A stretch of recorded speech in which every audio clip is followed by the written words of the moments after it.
حاضرین کرام، آج میرا موضوع سخن یوم جمہوریت آئین ہند اور مسلمان ہے۔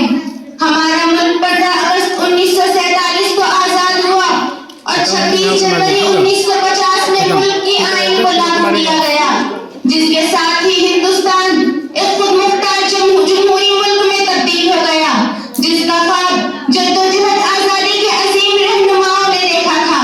ہمارے آئین کے مطابق ہر ذات پات، مذہب و ملت، رنگ و نسل سے قطع نظر ہندوستان کے تمام لوگوں کو یکساں حقوق حاصل ہے۔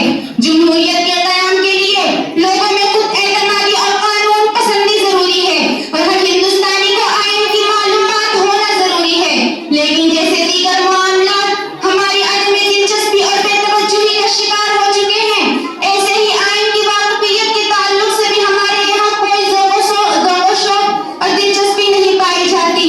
اس لیے آج اس دور پرفتن میں اور دن کے اجالے میں بھی دستور ہند پر ڈاکہ ڈالا جا رہا ہے، اسے تبدیل کرنے کی سازشیں رچی جا رہی ہے۔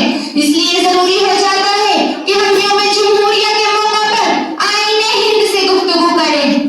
26 جنوری کو پورے ملک کے مدارس، اسکول اور دیگر مقامات پر یوم جمہوریت کی تقریبات کا انعقاد کرتے ہیں، تاکہ ہماری نسلیں اس آئین سے واقف ہو اور اس کی حفاظت کریں، جسے بڑی مشقت کے ساتھ ہندوستانیوں کے لیے تشکیل دیا گیا۔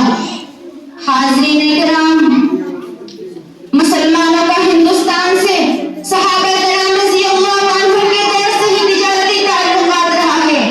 پھر بھارت میں طویل عرصے تک اسلامی سلطنت رہی، ایسی بادشاہت جس میں تمام مذاہب اور اقوام کے حقوق کا خیال رکھتے ہوئے انہیں مذہبی اور سماجی آزادی دی گئی۔ پھر مغلیہ سلطنت کے آخری بادشاہ بہادر شاہ ظفر پر مغلیہ حکومت کا خاتمہ کر کے اس ملک پر انگریز مکمل طور پر قابض ہو گئے۔ انگریزوں نے اس ملک کے باشندوں پر عرصہ حیات تنگ کر کے رکھ دیا تھا۔